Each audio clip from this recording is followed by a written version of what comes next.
how to level up fast in Monopoly Go. Hey everyone, welcome to the channel. In this video, we're going to discuss some tips on how we can level up fast and quickly in Monopoly Go. So without further ado, let's get started. First thing is, you must focus on upgrading board properties, timing your dice multipliers with the 678 rule, and holding cash for builders bash events.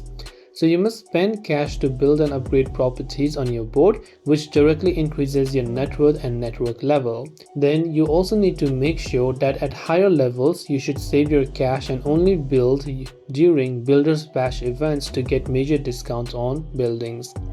The 678 dice rule means you need to keep your multiplier low, then increase your dice multiplier when you are 6, 7 or 8 tiles away from a railroad or high value event tile.